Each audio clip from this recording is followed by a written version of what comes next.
아멘. 성도 여러분을 축복합니다. 이 세상에는 정말 수많은 사람들이 살아가고 있습니다. 그러지요. 제가 찾아보니까 현재 세계 인구수가 무려 82억 명 정도 된다고 합니다. 엄청난 숫자이죠. 제가 대학교 초반 때 한 70명 들었었는데 지금 한 20년 가까이 되는 거니까 대단히 많이 늘지 않았습니까? 그런데 이 숫자보다 더 인상 깊은 사실이 한 가지가 있는데, 이 중 종교를 가진 사람들의 비중이 몇 퍼센트나 되실 것 같습니까? 75% 정도가 된다고 합니다. 즉 4명 중에 3명은 신앙을 가지고 살아가고 있다는 것이죠. 과거의 사람들은 이렇게 이야기했습니다. 과학과 기술이 발전하고 시대가 발전하면 사람들은 점차 종교에서 벗어나게 될 것이다. 왜냐하면 종교는 사람들이 잘 몰라서 그저 의지할 대상이 필요해서 가졌던 만들어낸 현상에 불과하다, 이렇게 생각을 했기 때문입니다. 하지만 이러한 예상과는 전혀 다르게 인공지능 기술이 등장한 이 최첨단 시대에서도 여전히 사람들은 종교를 가지고 있으며 오히려 과거보다 그 비율이 더 늘어나기까지 하였습니다. 우리는 이러한 모습을 통해서 한 가지 중요한 사실을 깨달을 수 있는데, 우리 사람이라는 존재 자체가 영적인 존재라는 것입니다. 그렇기 때문에 종교와 떼려야 뗄 수 없는 그러한 밀접한 관계에 놓여 있다는 것이죠. 쉽게 이야기해서 시대가 아무리 바뀐다 할지라도 우리 사람이 태생적으로 신앙적인 존재이기 때문에 이 사람 자체가 사라지지 않는 이상 종교 또한 사라지지 않는다는 것입니다. 그렇다면 여기서 우리가 생각해 볼 것이 있습니다.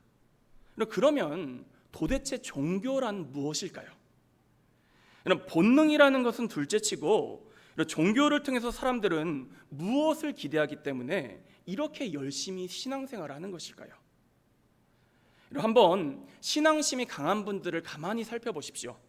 신앙을 지키기 위해서 자기의 물질을 썼고 시간을 썼고 심지어 어떤 경우에는 자기의 생명까지 걸기까지 합니다. 우리 그리스도인들만 하더라도 그렇습니다.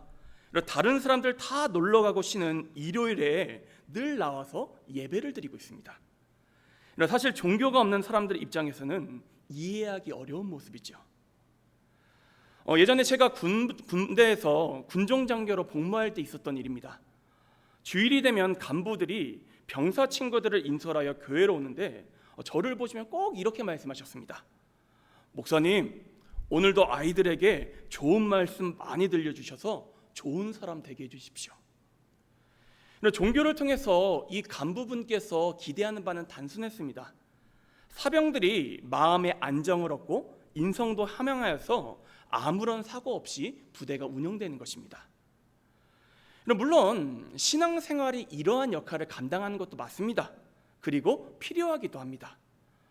그런데 문제는 무엇이냐면 이러한 것들은 꼭 종교가 아니어도 되지 않습니까?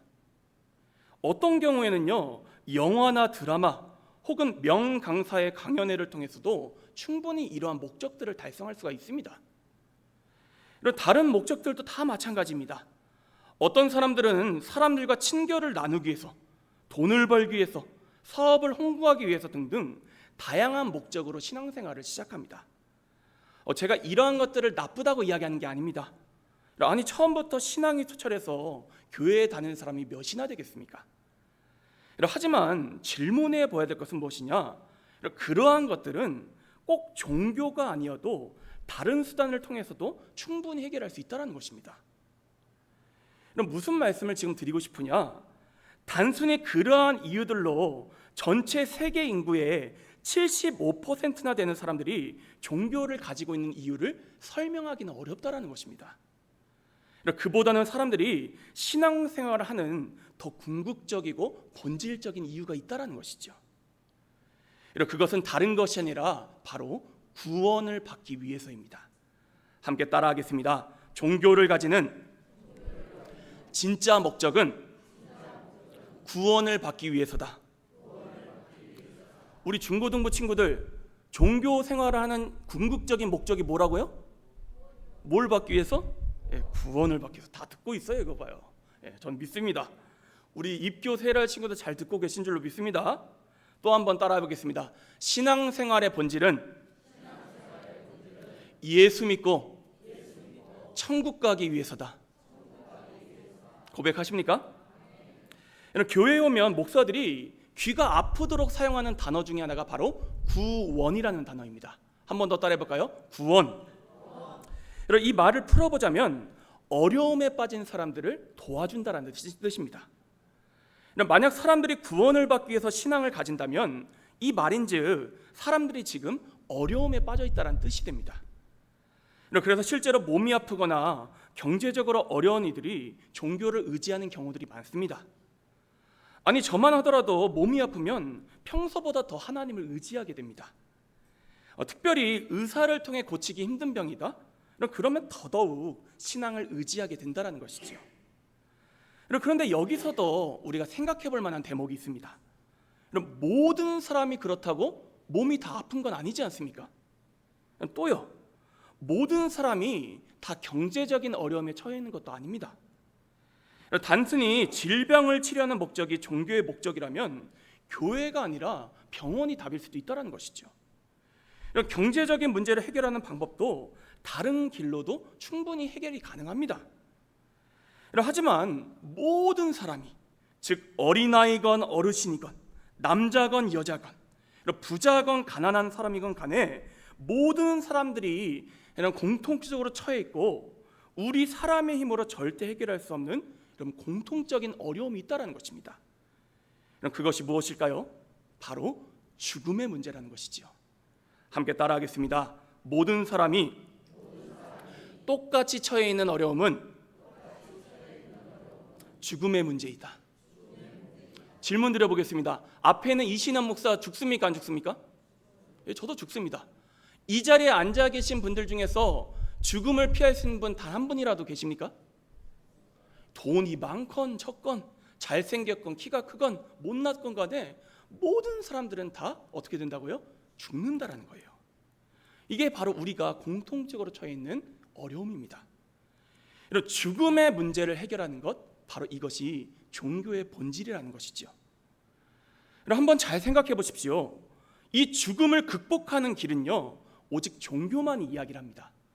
물론 점집에 가면은 뭐 부적 얼마짜리 사면 교통사고 피할 수 있다, 살 수 있다 이런 이야기를 하지만 기독교라는 종교는 죽음을 그때그때 피하는 정도로 이야기하지 않습니다. 어떻게 해요? 죽음 자체를 극복하는 길, 그것을 이야기하고 있다는 것이죠. 이런 병원에서도 죽음을 극복하려고 합니다. 그런데요, 의술은요, 죽음을 늦출 뿐이지 죽음 자체를 해결하지 못합니다. 과학은 어떻습니까? 죽음이 일어나는 현상에 대해 설명을 할 뿐 죽음 자체를 막지는 못한다는 것이죠. 어떤 사람들은 이 죽음에 대해서 이야기하면 이렇게 말합니다. 죽음, 그거 자연스러운 거야. 세상의 순리야. 그런데 한번 주변을 둘러보십시오. 죽음의 문제를 사람들이 그렇게 쉽게 받아들이던가요? 세상에 죽고 싶어하는 사람은 단 한 명도 없습니다. 자신이 처한 어려움이 너무 극심해서 차라리 죽는 게 낫겠다 이런 생각을 가질지언정 만약 그 문제가 해결된다면 죽기를 바라는 사람은 아무도 없다라는 것입니다. 그러니 우리가 신앙에 대해서 바로 이해하기 위해서는 이 죽음의 문제에 대해서 고민을 해봐야 한다는 것입니다. 그래서 이 시간 제가 여러분에게 몇 가지 질문을 드리고자 합니다. 한번 들어보시고 속으로 한번 답을 해보시기 바랍니다. 나는 죽음에 대해서 준비가 되었는가? 만약 오늘이 내 마지막 날이라면 나는 사랑하는 이들과 이 세상과 작별할 준비가 되어 있는가? 그리고 죽음 이후에 대해서 생각해 보았고 준비가 되었는가? 어떻게 이러한 질문들을 고민해 보셨습니까? 제가 예전에 이러한 질문을 드리니 어떤 분은 저에게 목사가 재수없는 이야기한다 그러면서 저한테 막 뭐라고 하시는 거예요. 물론 그 마음은 이해합니다. 하지만 객관적인 사실이지 않습니까? 오는 데는 순서가 있어도 가는 데는 순서가 없다라고 이야기합니다. 죽음은요, 우리의 삶과 너무나도 밀접하게 연결이 되어 있습니다. 그리고 이 죽음의 문제보다 더 중요하고 시급한 문제는 없다라는 것이요. 아니, 돈이 아무리 많다 할지라도 당장 내가 내일 죽는다면 그 많은 돈이 무슨 의미가 있겠냐라는 것입니다. 그러니 저는 성도님들께서 이 죽음의 문제에 대해서 많이 고민하시고 깊게 고민하시기를 간절히 축복합니다. 그래야만 우리가 지금 속해 있는 이 기독교라는 종교, 우리가 가지고 있는 신앙의 내용을 깊이 있게 이해하고 받아들일 수 있게 된다는 것이죠. 그리고요, 또 한 가지 중요한 게요, 이 죽음의 문제에 대해서 많이 고민을 하다 보면 삶을 바라보는 관점과 가치관이 바뀌게 된다는 것입니다. 만약에 내 수명이 1년밖에 남지 않았다면 지금처럼 살아가겠습니까? 전혀 달라지겠지요. 더 밀도 있게, 더 의미 있는 일에 시간을 사용하려고 할 것입니다. 특별히 이번에 우리 세례받는 친구들은 여러분 이 죽음의 문제에 대해서 더더욱 고민해 보시기를 바랍니다. 목사님, 우리 살아갈 날이 앞으로 되게 구만리 같은데 뭔 벌써 죽음입니까? 아닙니다. 제가 지금 목회한 지가 지금 18년 차입니다, 여러분. 이 18년 차 동안 여러분 어린아이라고 해서 죽음의 문제를 피해가지 않더라고요. 제가 목회하면서 직접 손으로 떠내보냈던 어린아이들도 있습니다. 그러니 우리 친구들 꼭 기억하시고 죽음의 문제에 대해서 여러분도 잘 고민해 보시기를 바랍니다. 그렇다면 이제 우리 한 걸음 더 나아가 한번 질문해 보겠습니다. 신앙의 본질은 어려움 가운데서 구원을 받기 위해서이고, 모든 사람들이 공통적으로 처해 있는 문제는 제가 뭐라고 말씀드렸죠? 죽음의 문제라고 말씀을 드렸습니다. 그렇다면 도대체 이 죽음이 찾아오는 원인은 무엇이고 어떻게 하면 이 죽음의 문제를 극복할 수 있겠냐라는 것입니다. 아니, 이 해결책을 들으려고 우리가 지금 교회에 나온 것이지 않습니까? 제가 방금 전에 죽음이 찾아오는 원인을 살펴야 된다고 말씀드렸는데 앞에서도 그런 말씀을 드렸습니다. 죽음이 자연스러운 것이다, 이렇게 이야기하는 사람들이 있더라고요. 아니, 죽음이 그렇게 자연스러운 거라면 도대체 왜 우리는 그토록 죽음에 대해서 두려움을 느끼는 것일까요? 물론 살기 위해 두려움을 느끼도록 설계됐다, 이렇게 이야기할 수도 있습니다. 그러면 또다시 질문에 꼬리가 달립니다. 왜 굳이 그렇게까지 우리가 살아가야 하는 것입니까? 왜 그런 본능이 우리 가운데 새겨진 것일까요? 제가 몇 번 말씀드린 적이 있는데 재밌는 이야기 하나 해드릴까요?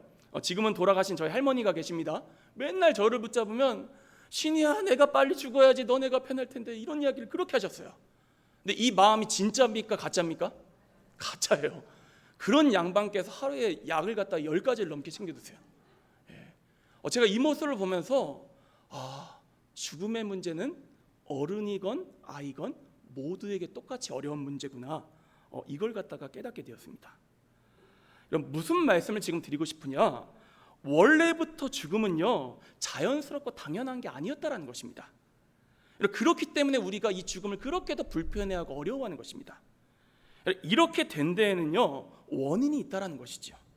함께 따라하겠습니다. 죽음은 당연한 것이 아니다. 이유와 원인이 있다. 보통 우리가 어떤 문제를 해결하기 위해서는 일어나는 현상만 다뤄서는 안 되고 그 현상의 원인을 다뤄야 합니다. 예를 들어 제가 기침을 심하게 합니다. 그러면 기침 증세만 호전시킬 것이 아니라 그 기침을 일으키는 감기 바이러스를 치료해야 합니다. 그럼 마찬가지입니다. 죽음은요, 하나의 현상입니다. 이 죽음을 유발하는 원인을 찾아야지만 이 죽음이라는 현상을 해결할 수 있다는 것입니다. 이에 대해서 여러 종교들은 각자의 답을 다 가지고 있습니다. 그런데 우리는 지금 어디에 속해 있습니까? 기독교에 속해 있습니다. 그렇다면 기독교에서 선포하는 진리에 대해서 우리가 귀 기울여 봐야 되지 않겠습니까? 그러니 하나님의 말씀인 성경이 무엇이라 말씀하시는지에 대해 우리가 귀를 기울여야 된다는 것이죠. 이에 대해서 로마서 6장 23절 말씀은 이렇게 증거하고 있습니다. 제가 읽어드리겠습니다.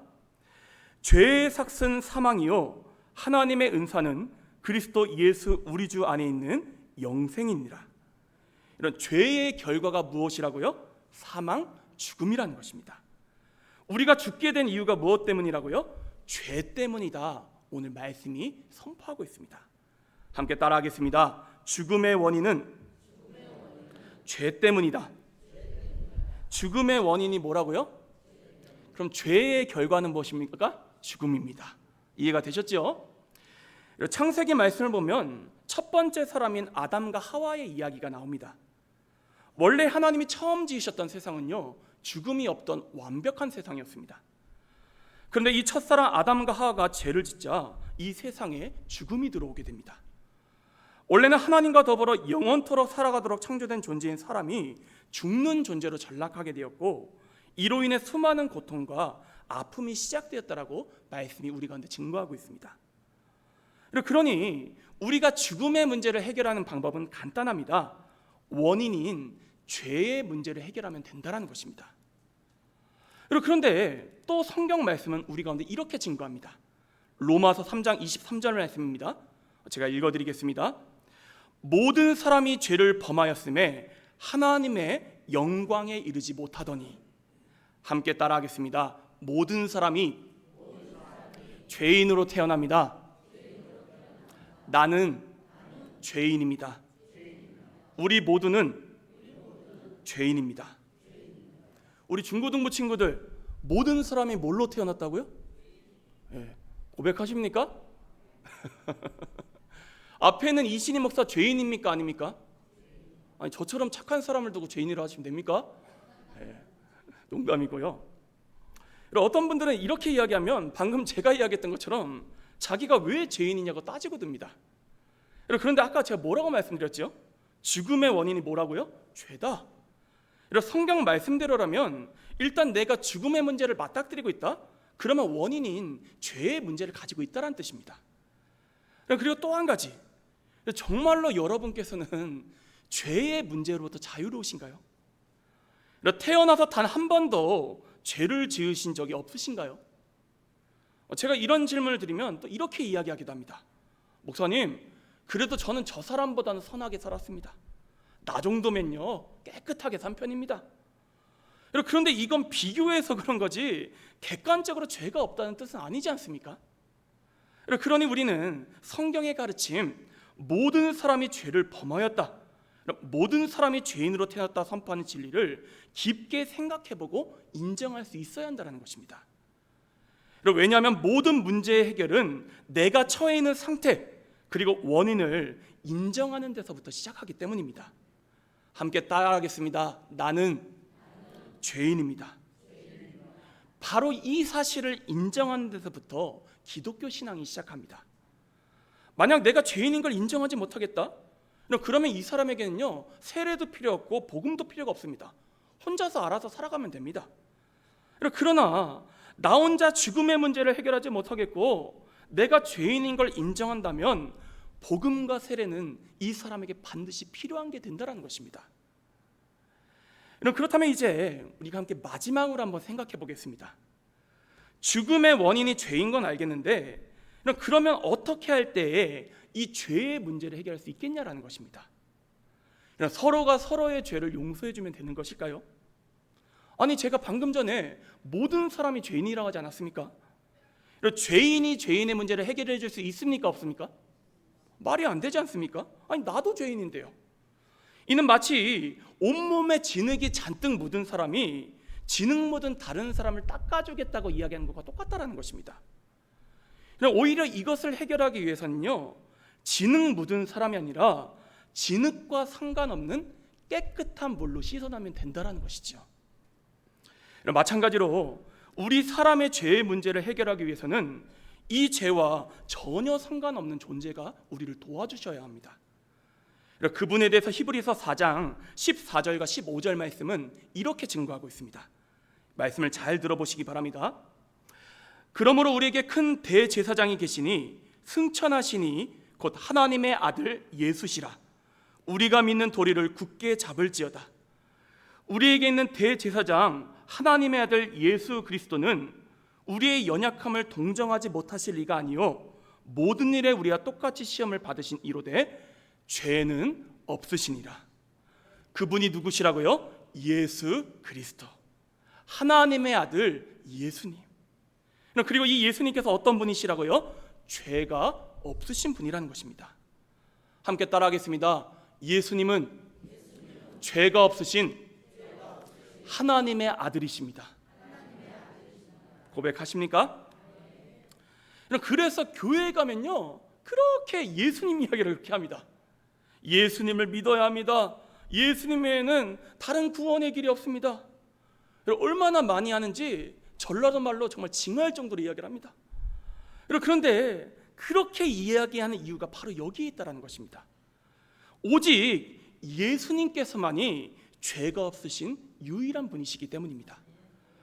그리고 오직 예수님께서만이 죄의 결과인 죽음의 문제까지도 해결해 줄 수 있는 유일하신 분이시기 때문입니다. 성경의 증언대로 예수님께서는 십자가에서 죽으시고 3일 만에 다시 살아나신 하나님의 아들이십니다. 그러니 죄뿐만이 아니라 죽음의 문제까지도 해결해 줄 수 있는 유일한 분은 예수님 뿐이시라는 것이죠. 아니 세상에 그 어떤 사람 중에 죄가 없는 동시에 죽음을 이긴 존재가 있습니까? 오직 누구뿐이시라고요? 예수님밖에 없다는 겁니다. 함께 따라하겠습니다. 오직 예수님만이 유일한 구원의 길이십니다. 몇 가지 길이라고요? 유일한 구원의 길입니다. 왜냐하면요 죄가 없고 죽음의 문제를 이긴 분은 오직 누구밖에 없다? 예수님밖에 없기 때문입니다. 어떤 사람들은 이렇게 말하면 막 뭐라고 합니다. 아니 왜 예수님밖에 구원의 길이 없다라고 말합니까? 다른 종교들은요 너무 기독교 독선적입니다. 그런데 여러분 이건요 좋고 나쁘고의 문제가 아닙니다.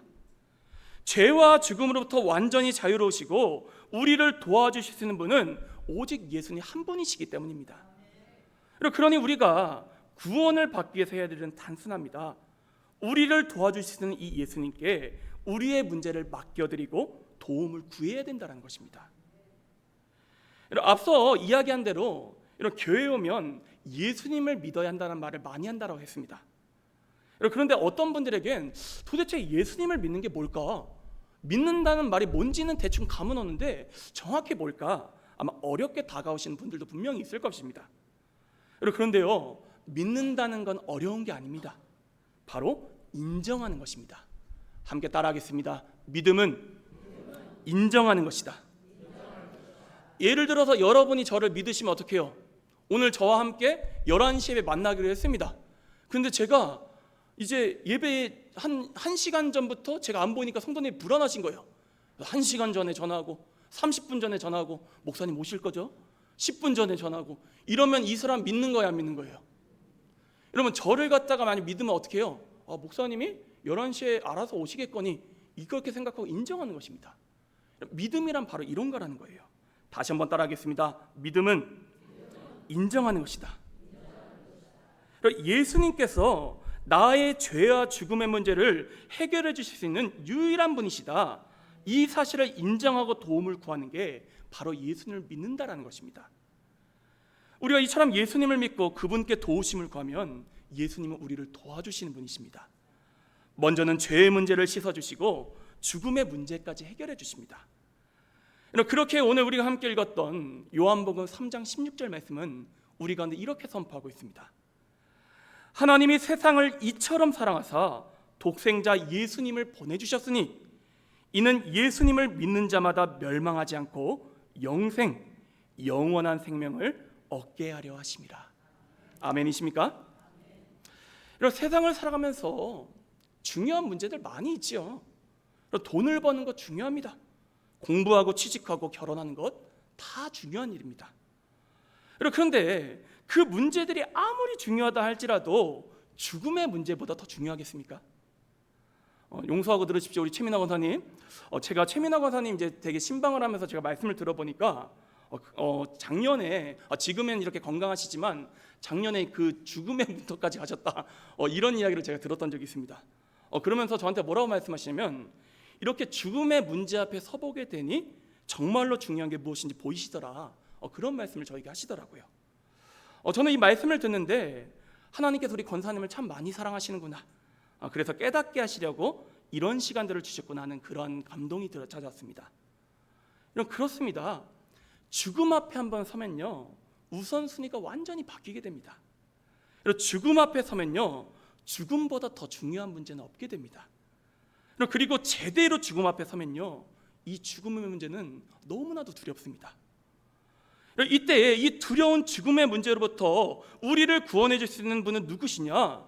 우리가 가지고 있는 돈도 아니고 지식도 아니고 그렇게 우리가 오르고 싶어하는 그 자리도 아니고 오직 하나님의 아들 예수 그리스도 그분 한 분뿐이시라는 것입니다. 그러니 사랑하는 성도 여러분, 이 예수님을 여러분의 유일한 구원주로 인정하시고 믿으시기를 간절히 축복합니다. 그리고 이 예수님께 여러분의 모든 어려움, 문제, 심지어 죽음과 그 죽음 이후의 삶까지도 맡기시기를 다시 한 번 더 간절히 축복합니다. 그렇습니다.